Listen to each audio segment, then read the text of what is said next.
Ah, le traditionnel top 10 de fin d'année. Nous y voilà. Salut à tous! Alors, vous l'aurez compris, donc il sera question dans cette vidéo de mes 10 films préférés de cette année vus en salle. Alors, je ne vous apprends rien en vous disant que ce top est à l'image de ma chaîne, hein, très éclectique, il y en a vraiment pour tous les goûts et pour toutes les couleurs. Alors, je vais revenir très brièvement sur ces films. Pourquoi? Eh bien, parce que, à deux exceptions près, j'ai consacré des vidéos complètes à ces films que je vous invite à voir si ça vous intéresse. Alors commençons sans plus attendre avec le numéro 10, donc Avatar 3 de Feu et de Cendres, ou Avatar Fire and Ash, réalisé par James Cameron. Alors c'est assez paradoxal de se dire qu'il y a 3 ans d'ici, Avatar 2, La Voix de l'eau, avait fini numéro 1 de mon top 10 de 2022. Alors, comme je l'ai dit hein, dans ma vidéo consacrée à ce troisième volet, je l'ai adoré, je compte même aller le revoir. Voilà, visuellement, c'est toujours quasiment impeccable, mais on commence quand même à voir de ci, de là certaines redondances, que ce soit en termes de mise en scène et de narration. Alors, au niveau de la mise en scène, je l'avais dit, il y a des scènes d'action. Alors, on sait que Cameron, c'est le maître en la matière. Avec John McTiernan hein, dans le cinéma d'action américain. Voilà, ces scènes d'action sont toujours très bien construites, très bien découpées, très épiques. Sauf que là, on sent qu'au bout de 3 films, il y a des séquences qui commencent tout doucement à se répéter à travers notamment les fameuses batailles entre les navis et les humains, même si c'est toujours passionnant à suivre. Alors au niveau de l'histoire, je l'ai dit, hein, on est clairement dans une saga familiale à la Star Wars, sauf que là aussi, on sent qu'il y a certains arcs qui ont tendance un petit peu à se répéter, même si Cameron, comme je l'ai expliqué, ne tombe pas non plus dans la répétition pure et dure, parce que voilà, ici, dans le cas de ce troisième opus, il ne s'agit pas de rencontrer et d'apprendre de nouvelles choses auprès d'une nouvelle tribu, parce que la nouvelle tribu, donc le peuple des Cendres, est mauvaise de nature. Donc voilà, donc on ne peut pas, même si on peut reprocher à Cameron de se répéter, on ne peut pas, non plus lui reprocher de faire exactement la même chose, voilà. Mais malgré ces quelques réserves, voilà, ça n'en reste pas moins pour moi de loin le meilleur blockbuster de l'année. La preuve que voilà, avec, un minimum, de bon sens, d'inventivité, de créativité, le cinéma hollywoodien à gros spectacle peut encore avoir de très bonnes heures devant lui. Mais voilà, je me dis que, à partir du quatrième opus, il sera peut-être grand temps de modifier un petit peu la formule, voilà. Alors, en neuvième position, donc Arco, film d'animation, français. Alors voilà, film qui m'a beaucoup touché, donc un scénario qui est clairement inspiré, de celui de E.T., de Spielberg. Le réalisateur d'ailleurs ne s'en cache pas. En termes d'animation, il s'est également inspiré des studios Ghibli, mais voilà, on n'est pas du tout dans le plagiat, que du contraire. On est, voilà, dans une histoire, assez classique, hein, donc comme je le disais, donc un petit garçon, donc de la Terre du futur va se retrouver malencontreusement, dans la Terre, donc sur la planète Terre, du passé, et donc une petite fille un peu à l'instar d'Elliott dans E.T. qui se sent incompris, un peu mise de côté par sa famille, va apprendre à s'émanciper, en aidant, le jeune garçon. Mais voilà, donc que ce soit au niveau de l'animation, au niveau de l'histoire, on sent qu'il y a une véritable authenticité, une véritable lettre d'amour que le réalisateur adresse à ses maîtres, hein, donc Spielberg et Miyazaki, hein, donc Miyazaki, le grand, patron, des studios Ghibli. Et on se laisse emporter par cette très jolie histoire, pleine de tendresse, tout en émotion, et en plus de ça, débarrassé de tout manichéisme, hein. Je veux dire, c'est vraiment un récit humain au sens pur. Il n'y a pas, de ligne démarcatrice entre les gentils, très gentils d'un côté, les méchants, très méchants de l'autre. Donc voilà, donc Arco, petit bijou, d'animation à la française que je vous recommande. Alors en huitième position, donc Une bataille après l'autre, le dernier film donc de Paul Thomas Anderson. Voilà, film que j'ai adoré, même si, contrairement à certains de mes confrères, je n'irai pas jusqu'à dire que c'est le meilleur film de Paul Thomas Anderson, et encore moins un chef-d'œuvre. Pour moi, les 2 chefs-d'œuvre, hein, à mon sens, de Paul Thomas Anderson sont Magnolia et There Will Be Blood. Mais voilà, une bataille après l'autre marque clairement un changement dans la filmographie de Paul Thomas Anderson, l'un de mes réalisateurs américains préférés au demeurant, dans la mesure où d'une part, bah, il s'essaye, entre guillemets, au cinéma d'action. Il y a pas mal de séquences d'action dans le film, même si le film est au final beaucoup plus que cela. Et aussi par le fait bah, que c'est sans aucun doute son film le plus accessible avec Punch Drunk Love. Et que voilà, donc en se renouvelant, donc Paul Thomas Anderson reste fidèle à ses thématiques d'auteur, hein, notamment voilà, l'incommunicabilité entre les êtres, voilà, le héros tourmenté. Ou encore également, ouais, je veux dire les ici, c'est clairement le cas, je veux dire la situation, politique actuelle, de son pays. Et voilà, on sent clairement que c'est un film, alors voilà, je vais pas commencer, c'est pas le but, hein, à parler, à dire que c'est un film pro-gauche et cetera, mais on sent qu'il a des choses à dire à propos de son pays. Alors, également, comme je l'ai dit, voilà la performance de Leonardo DiCaprio qui est juste extraordinaire en espèce de Jeffrey Lebowski des années 2020, enfin 2010-2020, comme ça, déglingué, défoncé, qui, moi, m'a fait mourir de rire le temps de quelques scènes. Sean Penn en salophilie, donc voilà, donc une bataille après l'autre, du grand Paul Thomas Anderson, mais quand même pour moi loin de ses plus grands films. Voilà. En septième position, donc la Palme d'or de Cannes de cette année, à savoir Un simple accident réalisé par Jafar Panahi. Alors un film, bah, là aussi où l'émotion pointe progressivement le bout de son nez sur un sujet ô combien délicat, hein. Donc je vais dire l'histoire d'un homme qui va reconnaître en un autre son bourreau. Et puis voilà, l'homme qui croit avoir reconnu son bourreau va s'associer avec d'autres personnes et alors toute l'histoire va tourner autour de ça. La question de la vengeance ou du pardon, l'humain va-t-il prendre le pas sur le pardon, donc des thèmes vraiment très chers au cinéma de Jafar Panahi. Et Jafar Panahi qui est un réalisateur un peu particulier car voilà, il a dû œuvrer dans la clandestinité, voilà. Le tournage s'est fait de manière très serrée, mais voilà, on résulte vraiment un très beau film, très, très touchant, très bien interprété, qui, bah, je dirais rien que pour ça et pour bien d'autres choses, méritait pour moi amplement la palme. Alors en sixième position, bah, un film que je n'ai pas chroniqué sur la chaîne et pour cause, je l'ai vu pas plus tard qu'avant-hier, The Secret Agent, donc l'agent secret, donc voilà, donc un film réalisé par Kleber Mendonça Filho, avec dans les rôles principaux Wagner Moura, Gabriel Leone. Alors, le résumé en quelques mots, donc Brésil 1977, Marcelo, un homme d'une quarantaine d'années, fuyant un passé trouble, arrive dans la ville de Recife, où le carnaval bat son plein. Il vient retrouver son jeune fils et espère y construire une nouvelle vie. Mais c'est sans compter sur les menaces de mort qui rôdent et planent au-dessus de sa tête.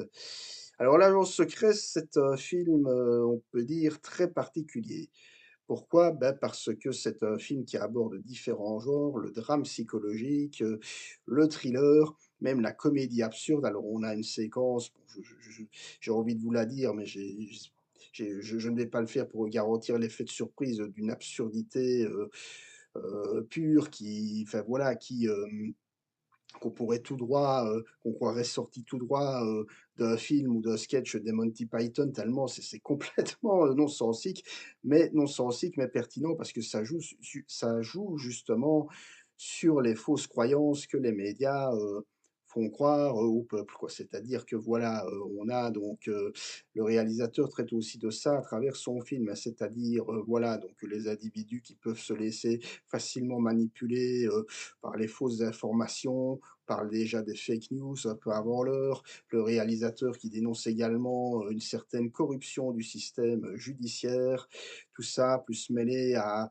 la très belle interprétation de Wagner Moura que j'ai découvert l'an dernier dans un second rôle dans le film Civil War de Alex Garland, Wagner Moura qui est tout simplement impeccable, sobre, touchant, tout en nuances, voilà.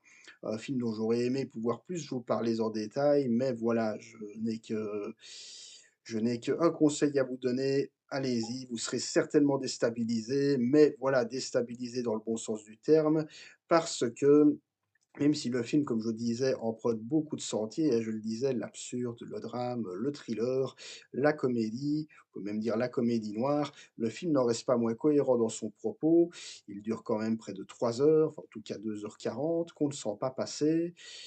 Il se passe des tas de choses, voilà, le scénario, est à la fois complexe sans être, non plus incompréhensible, je le disais, voilà, même s'il y a une bonne couche d'absurde, c'est pas non plus, totalement, imperméable, je vais le dire comme ça. Donc voilà, donc pour moi, The Secret Agent, l'agent secret, donc l'un de mes coups de cœur de cette année. En cinquième position, bah, là aussi un film, dont je n'ai pas eu le temps de chroniquer sur ma chaîne, sorti, bah, en début d'année, le 5 mars très exactement, Black Dog de Hougan avec Eddie Peng, Lee Hatong ou encore Jiazhan Kei. Alors le résumé en quelques mots, donc Lang revient dans sa ville natale aux portes du désert de Gobi. Mais alors qu'il travaille pour la patrouille locale chargée de débarrasser la ville des chiens errants, il se lie d'amitié avec l'un d'entre eux. Une rencontre qui va marquer un nouveau départ pour ces deux âmes solitaires. Alors là, on a un film qui, encore une fois, joue la carte de l'émotion pure, d'une reconstruction à la fois physique et psychologique. L'âne qui nous est présenté d'emblée comme un homme brisé, voilà, aussi bien physiquement que moralement et psychologiquement, qui va se reconstruire au contact de ce chien, lui-même brisé moralement, voilà. Et alors la réalisation, hein, je veux dire, pour ça est très, très originale, hein, donc je vais dire, voilà, donc on a toute une série de plans séquences qui vont nous montrer, l'impact de la ville sur le moral psychologique, hein, de Lang. On a également des plans, rapprochés entre Lang et le chien qui vont apprendre à s'apprivoiser, mutuellement, voilà. Donc, toute une série de procédés comme ça de mise en scène qui ont pour but de bien, bien nous montrer la relation naissante, à la fois d'amitié et de respect entre ces 2 êtres blessés dans, tous les sens du terme. Voilà, donc, Black Dog, pareil, gros coup de cœur et je vous le recommande. Alors en quatrième position, donc Sorry Baby, donc un film, que j'ai chroniqué, l'été dernier.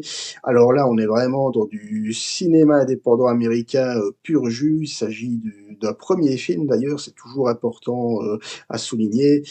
Film qui traite, voilà, d'un viol, mais qui, comme je vous l'avais dit dans la critique, ne sombre pas dans le misérabilisme, ou la noirceur totale. Au contraire, on est dans un film solaire et lumineux, à l'instar de sa protagoniste qui, voilà, tente de se reconstruire et de refaire sa vie en quelque sorte. Et voilà, le protagoniste, interprété par la réalisatrice d'ailleurs elle-même, voilà, a pour but d'aller de l'avant malgré tout ce qu'elle a pu traverser de sombre dans sa vie et voilà, donc on est à la fois, de manière différente de Black Dog, aussi dans une reconstruction, psychologique, mais ici, voilà, traité de manière encore plus lumineuse. Voilà, il y a beaucoup d'humour dans ce film, l'héroïne a un certain mordant, les dialogues sont bien, bien recherchés, il y a des séquences à la fois, très émouvantes, sans non plus sombrer, dans le pathos, hein, c'est pas non plus ce qui intéresse la réalisatrice. Voilà, on sent qu'il y a une vraie authenticité, que son film vient vraiment du fond du cœur et même des tripes, hein, disons-le, et ça se sent à l'écran, donc voilà. Sorry Baby, pour moi, belle petite claque et la preuve, si besoin en était, que non, les films indépendants américains, ce ne sont pas uniquement que des drames sociaux sur les laissés pour compte de l'Amérique profonde, voilà.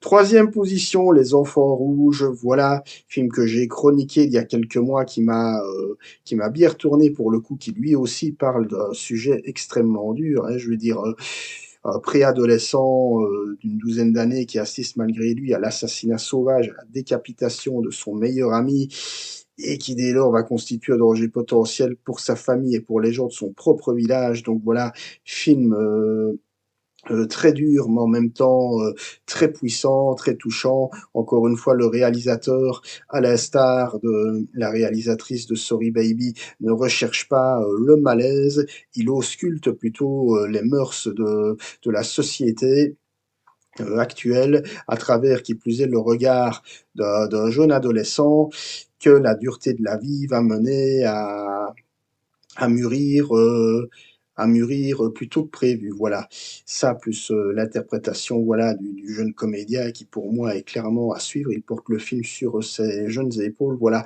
un film dont je trouve on a trop peu parlé à mon goût. Alors oui, peut-être qu'il a été il n'a pas forcément été diffusé en grande pompe, il est sorti dans un circuit de salle assez restreint, mais voilà, vraiment, Les Enfants Rouges, si ce n'est fait, courez-y, voilà. Alors en deuxième position, et mine de rien, on se rapproche de la fin, Weapons de Zack Cregger. Alors là, c'est vraiment, là aussi j'en ai parlé, la claque, la surprise, tout ce que vous voulez. Je ne m'y attendais, mais vraiment pas. Pour tout vous dire, quand je suis allé voir le film, j'en avais entendu parler pas plus tard que la veille, quoi. J'étais en plein congé, j'y suis vraiment allé. Vraiment comme ça, mais c'est un film qui m'a vraiment retourné dans tous les sens. Voilà, déjà de par sa maîtrise, hein, on est dans une narration polyvalente, donc c'est-à-dire qui va multiplier les points de vue, une narration, comme l'ont dit certains, un peu à la Tarantino des débuts, quoi, style Reservoir Dogs ou Pulp Fiction, c'est-à-dire que le film est divisé en différents chapitres, on va suivre le point de vue d'un personnage sur un événement en particulier pour mener à la résolution d'un certain mystère, voilà, parce que tout le film tourne autour de ça. Et alors voilà, le réalisateur, voilà, on sent qu'il se fait plaisir tout en construisant un récit très cohérent d'un point de vue scénaristique. Voilà, il se fait plaisir, donc en convoquant tour à tour du Stephen King, du Sam Raimi, période Evil Dead, voire même le Peter Jackson des accès de Blinded, et voilà quoi. Donc ça donne une histoire complètement géniale qui en plus ausculte bah, l'instar, mais de manière différente évidemment, d'une bataille après l'autre, de l'Amérique actuelle, de ses problèmes, voilà, de la manière dont elle perçoit sa population actuelle. Voilà, donc Weapon, c'est de Zach Cregger, véritable claque dans la tronche, je ne sais pas comment le dire autrement. Alors je sais que certains ont eu des réserves, mais pour moi, voilà, c'est un film, hein, bon, je l'ai souvent dit, qui, voilà, qui dépasse son statut de simple film d'horreur ou thriller horrifique pour prétendre à autre chose.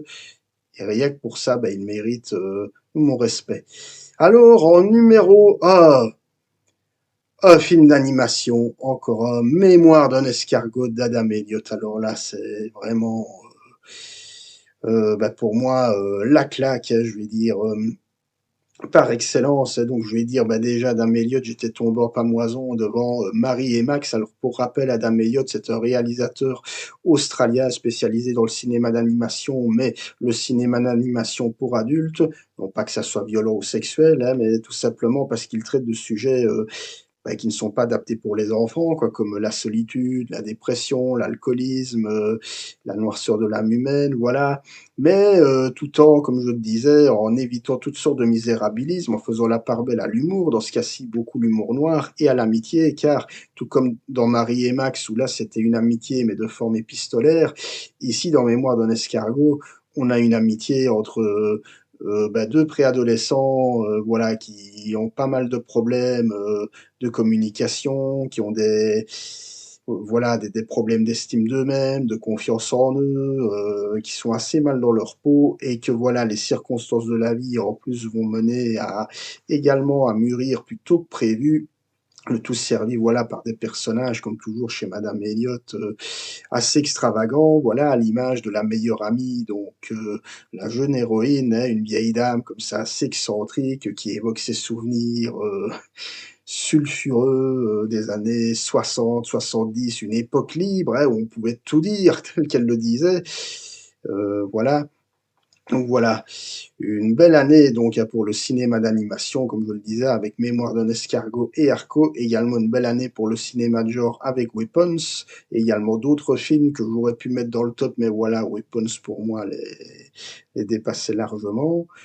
Voilà, donc c'en est tout pour mon top 10 de l'année. N'hésitez pas à me dire ce que vous pensez de ces films, si vous les avez vus, s'ils vous intéressent, si vous les avez aimés ou pas. On en discute bien évidemment dans la joie et la bonne humeur. Quant à moi, ben, je vous souhaite d'ores et déjà un bon réveillon du nouvel an, voilà, et on se retrouvera ben, de toute façon très bientôt pour le bilan. Salut à tous, ciao.